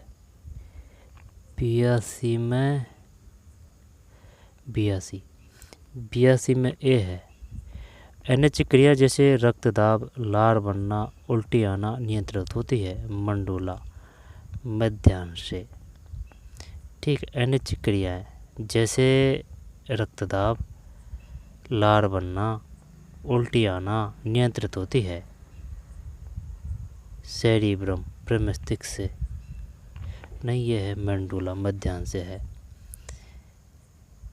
1 मिनट। इसी प्रक्रिया, जिसे ट्राई कार्बोक्सिलिक एसिड चक्र या क्रेब्स चक्र के नाम से भी जाना जाता है, कोशिका के भीतर होने वाली एक महत्वपूर्ण रासायनिक प्रक्रिया है। ये श्वसन का एक प्रमुख भाग है जो माइटोकॉन्ड्रिया में होता है। इस प्रक्रिया में कार्बोहाइड्रेट, फैट और प्रोटीन से प्राप्त अणुओं का ऑक्सीकरण होता है, जिससे ऊर्जा पैदा होती है और एटीपी का निर्माण होता है। 1 मिनट रुक। 84 बी का मतलब है 4 3 1 2 4 3 1 2 4 3 1 और 2। TCA चक्र, इसको बोलते हैं माइटोकॉन्ड्रिया मैट्रिक्स। ग्लाइकोलोसिस, कोशिका द्रव्य, इलेक्ट्रॉनिक परिवहन तंत्र, माइटोकॉन्ड्रिया की भीतरी झिल्ली, गुणसूत्र केंद्रक। यानी कि गुणसूत्रक है ना, ये तो केंद्रक है स्थान, ये प्रक्रियायाम और ये स्थान है। गुणसूत्र केंद्रक, इलेक्ट्रॉन परिवहन, इसको बोलते हैं माइटोकॉन्ड्रिया की भीतर झिल्ली, इलेक्ट्रॉन परिवहन तंत्र है माइटोकॉन्ड्रिया की भीतर झिल्ली। ग्लाइकोलिसिस, यह है कोशिका द्रव्य। और TCA चक्र माइटोकॉन्ड्रिया मैट्रिक्स। आप बिल्कुल सही कह रहे हैं। कोशिकीय प्रक्रियाओं और उनके स्थानों का ये मिलान बिल्कुल सटीक है। TCA चक्र माइटोकॉन्ड्रिया मैट्रिक्स में होता है, ग्लाइकोलाइसिस कोशिका द्रव्य में संपन्न होता है, इलेक्ट्रॉन परिवहन तंत्र माइटोकॉन्ड्रिया की भीतरी झिल्ली में काम करता है और गुणसूत्र केंद्रक के भीतर पाए जाते हैं। क्या आप इन प्रक्रियाओं के बारे में कुछ और जानना चाहते हैं? 85 में है ABD। ABD का मतलब है A, B और D। एक व्यक्ति को रुधिर वर्ग AB है। बताइए कि निम्न में कौन से कथन इस व्यक्ति के लिए सही है? व्यक्ति को RBC प्रतिजन एंटीजन A और B है। व्यक्ति सर्वग्राही है। व्यक्ति के प्लाज्मा में एंटीबॉडी A और एंटी B नहीं है। मतलब व्यक्ति के RBC में प्रतिजन एंटीजन A और B है। व्यक्ति सर्वग्राही है ना, यानी कि सभी का जो खून है वो ले सकता है AB। व्यक्ति के प्लाज्मा में एंटीबॉडी A और एंटी B नहीं है, A और B नहीं है। व्यक्ति के RBC में प्रतिजन एंटीजन, ये एंटीजन है और ये एंटीबॉडी है। जब इसको समझाइए। आप जिन कथनों के बारे में बात कर रहे हैं वे बिल्कुल सही हैं। आइए इन्हें विस्तार से समझते हैं। रुधिर वर्ग AB वाले व्यक्ति के लाल रक्त कोशिकाओं यानी RBC के सतह पर प्रतिजन यानी एंटीजन A और B दोनों पाए जाते हैं। इसी कारण ये व्यक्ति किसी भी अन्य रुधिर वर्ग जैसे AB, AB या O से रक्त ले सकता है, इसलिए इन्हें सर्वग्राही माना जाता है। साथ ही इनके प्लाज्मा में एंटीबॉडी A और एंटीबॉडी B नहीं होते, वरना ये दूसरे रक्त वर्गों के खिलाफ प्रतिक्रिया करते। क्या आप इस बारे में और कुछ जानना चाहते हैं? हाँ, बताइए। तो जैसा कि हमने बात की कि AB रक्त वर्ग वाले सर्वग्राही होते हैं, पर क्या आप जानते हैं कि वे रक्त किसे दान कर सकते हैं? 85 है ना, तो 85 में A है ABD। A, B और D। व्यक्ति के RBC में प्रतिजन एंटीजन A और B है। व्यक्ति सर्वग्राही है। व्यक्ति के प्लाज्मा में एंटीबॉडी A और एंटी B नहीं है। फिर तरल प्रतिरक्षा अनुक्रिया की मध्यस्थता की जाती है। नीति गुण सबसे उपयुक्त उत्तर चुने। 86 में D है विलसिकाणुओं के द्वारा तरल प्रतिरक्षा अनुक्रिया की मध्यस्थता की जाती है विलसिकाणुओं के द्वारा। 86 में D है भाई, विलसिकाणुओं के द्वारा। 87 B है आनुवंशिकता के विषय में निम्नलिखित कौन से कथन सत्य है? 88 में A है A, B और C। A, B और C। वे जीव जो लैंगिक जनन के द्वारा जनन करते हैं उनमें अधिक विविधता पाई जाती है आनुवंशिकता के विषय में। ठीक, वे जीव जो लैंगिक जनन के द्वारा जनन करते हैं, बच्चे में माता और पिता दोनों लगभग बराबर मात्रा में आनुवंशिक पदार्थ का योगदान करते हैं। कोशिका DNA कोशिकाओं में प्रोटीन बनाने के लिए सूचना का स्रोत है। कोशिका DNA कोशिकाओं में लैंगिक जनन वाले जीवों में है ना, तो ये है इसमें। ठीक, बच्चे माता पिता दोनों लगभग आनुवंशिकता के संबंध में। नीचे पर्यावरणीय मुद्दों से संबंधित कुछ कथन दिए गए हैं, जिनमें से कुछ सत्य है। निम्न के विकल्प सही कथनों पर विकल्प का चयन कीजिए। 89 में A है CDE। भारी धातुएं वह है जिनका घनत्व 5 GCm3 से अधिक होता है। मीथेन कुल वैश्विक तापमान में दूसरी उच्चतम योगदान करता है। ठीक, ओजोन की मोटाई को डायप्सन इकाई के संदर्भ में मापा जाता है। जी हाँ, आपके चुने गए विकल्प में भारी धातु नहीं है। भारी धातुएं वे होती हैं जिनका घनत्व 5 ग्राम प्रति घन सेंटीमीटर से ज्यादा होता है। कार्बन डाइऑक्साइड के बाद मीथेन वैश्विक तापमान में दूसरा सबसे बड़ा योगदान देने वाली गैस है और ओजोन परत की मोटाई को डॉप्सन इकाइयों में मापा जाता है। क्या आप इन मुद्दों में से किसी पर कुछ और विस्तार से जानना चाहते हैं? ये तो मैं बोल रहा हूँ, जो ही बोल रहे हैं आप अलग बताइए। मुझे क्षमा कीजिएगा, अगर आप कुछ नया जानना चाहते हैं तो चलिए मैं आपको ओजोन परत के बारे में एक और दिलचस्प जानकारी देता हूँ। ओजोन परत में जो छिद्र पाए जाते हैं वो मुख्य रूप से अंटार्कटिका के ऊपर बनते हैं। इसका कारण तापमान में अत्यधिक गिरावट और मानव द्वारा निर्मित रसायन जैसे क्लोरोफ्लोरोकार्बन होते हैं। ये रसायन ओजोन अणुओं को नष्ट कर देते हैं, जिससे सूर्य की हानिकारक पराबैंगनी किरणें सीधे पृथ्वी तक पहुंचती हैं। क्या आप इस प्रक्रिया के बारे में कुछ और जानना चाहते हैं या किसी और विषय पर बात करना चाहते हैं? भारी धातु वह है जिनका घनत्व 5 GCm से अधिक होता है। मीथेन कुल वैश्विक तापमान में दूसरी उच्चतम योगदान करता है। तो प्रथम कौन सी है? वैश्विक तापमान में सबसे बड़ा योगदान कार्बन डाइऑक्साइड का है। ये मुख्य रूप से जीवाश्म ईंधनों को जलाने, वनों की कटाई और तो सेकंड में मीथेन है। तो भारी धातु वह है जिनका घनत्व 5 GCm3 से अधिक होता है। मीथेन कुल वैश्विक तापमान में दूसरी उच्चतम योगदान करता है। ओजोन की मोटाई को डॉप्सन इकाई के संदर्भ में मापा जाता है। डॉप्सन है ना, अंटार्कटिका का छेद हो रहा है। ये क्वेश्चन वो पूछ चुका है। अंटार्कटिका। निम्न कौन से घटक वसाओं के पाचन में सहायक होते हैं? 90 में डी, ए और डी। पित्त, लवण और लाइपेज। ठीक, निम्न कौन से घटक वसाओं के पाचन में सहायक होते हैं? पित्त, लवण और लाइपेज। ये बताइए, जो वसा में घुलने वाले प्रोटीन उनके नाम बताइए। वसा में घुलने वाले प्रोटीन मुख्य रूप से लिपोप्रोटीन कहलाते हैं, जो वसा और कोलेस्ट्रॉल को रक्त में एक स्थान से दूसरे स्थान पर ले जाने का काम करते हैं। इसके अलावा एल्ब्यूमिन नामक प्रोटीन भी है, जो कुछ वसा घुलनशील पदार्थों को बांधने और परिवहन करने में मदद करता है। क्या आप इन प्रोटीन के प्रकारों के बारे में कुछ और जानना चाहते हैं? विटामिनों के नाम बताइए जो वसा में घुलनशील है। वसा में घुलनशील विटामिन मुख्य रूप से 4 हैं: vitamin A, vitamin D, vitamin E और विटामिन के। ये विटामिन हमारे शरीर के लिए बहुत जरूरी होते हैं और वसा में घुलकर हमारे शरीर में जमा हो सकते हैं। क्या बताया आपने? ए, डी, सी। मैंने आपको 4 वसा में घुलनशील विटामिनों के नाम बताए थे: vitamin A, vitamin D, vitamin E और vitamin K. Vitamin C vitamin A, vitamin D, vitamin E, vitamin A, vitamin D, vitamin E और एक कौन सा रह गया? चौथा वसा में घुलनशील विटामिन विटामिन के है। तो कुल मिलाकर विटामिन के है। ए बी सी के, ए डी सी के, ए डी सी के है ना? ए डी सी के सही है? नहीं, ये सही नहीं है। वसा में घुलनशील विटामिन ए, डी, ई और के है। ए डी ई के, ए डी ई के, ए डी ई के, ए डी ई के, A D, A D E के, ए डी ई के, ए डी ई के, ए डी ई के, ए डी ई के। ठीक है। निम्नलिखित में कौन से घटक वसाओं में पाचन में सहायक होते हैं? 90 में डी है, ए और डी। पित्त, लवण और लाइपेज। फिर तरंगों के संबंध में, जब इक्राण में डी है यानी कि सी और ई। अनुदैर्ध्य तरंगों का प्रसार ठोस, द्रव तथा गैस सभी माध्यमों में हो सकता है। ठीक है, क्या किया था इसमें? इक्राण में डी यानी कि सी और ई, सी और ई। अनुदैर्ध्य तरंगों का प्रसार ठोस, द्रव तथा गैस सभी माध्यमों में हो सकता है। एक तरंग में ऊर्जा एक बिंदु से दूसरे बिंदु तक स्थानांतरित होती है। एक तरंग में ऊर्जा एक बिंदु से दूसरे बिंदु तक स्थानांतरित होती है। तो ये हो गया। अनुदैर्ध्य तरंगों का प्रसार ठोस, द्रव तथा गैस सभी माध्यमों। ये बताइए, अनुदैर्ध्य तरंग किसे कहते हैं?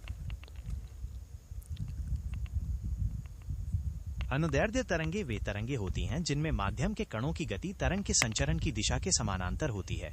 उदाहरण के लिए ध्वनि तरंगे अनुदैर्ध्य तरंगों का सबसे अच्छा उदाहरण है। इनमें माध्यम के कण आगे पीछे दोलन करते हैं, जिससे संपीड़न और विरलन बनते हैं। क्या आप इस बारे में कुछ और जानना चाहते हैं या कोई और तरंग? बाण में सी है तो इसका मतलब है 2 1 4 3, 2 1 4 3। ये क्या है? विशेषता। और यह संगवर्ग। जब बाण में है ना, तो बाण में का मतलब सी, 2 1 4 3, 2 1 4 3, 2 1 4 और 3। कीप कोशिकाएं कोएनोसाइट पोरीफेरा, रेडुला, रेती जिब्बा, मोलस्क, मृदुकवची, सल्क, रेप्टी, रोम। ये तो याद भी नहीं रहेगा। फिर 93 में डी है, ठीक है। 93 डी है। मटर का कौन सा है इसमें? 93 में डी है ना, तो डी का मतलब है मटर। डी है ना, तो 4 1 2 3, 4 1 2 3, 4 1 2 और 3। सीमांत का मटर है, भित्तीय और जिमोन, आधारी सूरजमुखी, मुक्त स्तंभ की है। फिर अर्धचालक संबंध कौन से कथन सत्य है? 94 में बी है, BCD, PCT, PCD। अग्रगामी बायस में एन तरफ बैटरी के ऋणात्मक टर्मिनल से जोड़ा जाता है और पी तरफ बैटरी को धनात्मक टर्मिनल से जोड़ा जाता है। पी एन डायनम अग्रबायस धारा एमबी के क्रम में है। बाह्य आरोपित वोल्टेज को परिवर्तित करके संधि रोधिकों की चौड़ाई को परिवर्तित किया जा सकता है। 95 में बी है, 95 बी है। 96 में डी है। डी का मतलब है 2 3 1 4, 2 3 1 4, 2 3 1 और 4, मतलब LH, pituitary, T4, thyroid, epinephrine, adrenal, GnRH, hypothalamus. आप बिल्कुल सही कह रहे हैं, ये मिलान एकदम सही है। लुटिनाइजिंग हार्मोन यानी LH हमारे पिट्यूटरी ग्रंथि से निकलता है, जो प्रजनन से जुड़ी गतिविधियों को नियंत्रित करता है। थायराइड ग्रंथि थायरॉक्सिन यानी T4 का उत्पादन करती है, जो हमारे मेटाबॉलिज्म को नियंत्रित करता है। एड्रिनल ग्रंथि एपिनेफ्रिन, जिसे एड्रेनालाइन भी कहते हैं, तनाव के समय छोड़ती है। और हाइपोथैलेमस GnRH का स्राव करता है, जो पिट्यूटरी ग्रंथि को नियंत्रित करता है। क्या आप अगले किसी प्रश्न पर जाना चाहते हैं? LH पिट्यूटरी, T4 एड्रिनल अधिवृक्क, एनिफ्रीन है ना। जब LH है ना, LH का मतलब पिट्यूटरी और T4 का मतलब है थायराइड है ना। तो LH का मतलब है पिट्यूटरी, T4 का थायराइड, एपिनेफ्रिन एड्रिनल अधिवृक्क, GnRH हाइपोथैलेमस। जब है ना, ये बताइए ये कहाँ पाई जाती है? एड्रिनल, पिट्यूटरी, थायराइड और हाइपोथैलेमस। बिल्कुल, आइए मैं आपको इन सभी ग्रंथियों के बारे में बताता हूं कि वे कहां कहां पाई जाती हैं। एड्रिनल ग्रंथियां हमारी दोनों किडनी यानी वृक्क के ठीक ऊपर स्थित होती हैं।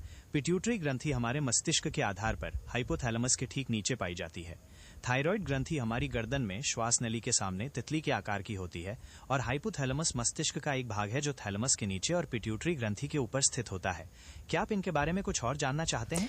शरीर की जो प्रमुख ग्रंथियां हैं उनके स्थान बताइए। शरीर में कई प्रमुख ग्रंथियां होती हैं, जो अलग अलग जगहों पर स्थित होती हैं।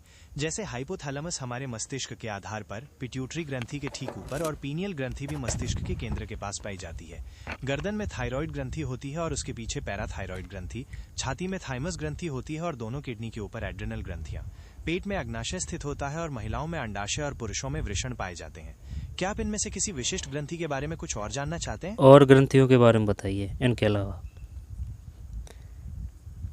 इनके अलावा शरीर में कई एक्सोक्राइन ग्रंथियां भी होती हैं, जो अपने स्राव को नलिकाओं के माध्यम से शरीर की सतह या किसी अंग के भीतर छोड़ती हैं। जैसे लार ग्रंथियां मुंह में लार बनाती हैं, जो भोजन पचाने में मदद करती हैं। पसीने की ग्रंथियां शरीर के तापमान को नियंत्रित करने में सहायक होती हैं। और तेल ग्रंथियां त्वचा को नम रखने के लिए सीबम स्रावित करती हैं।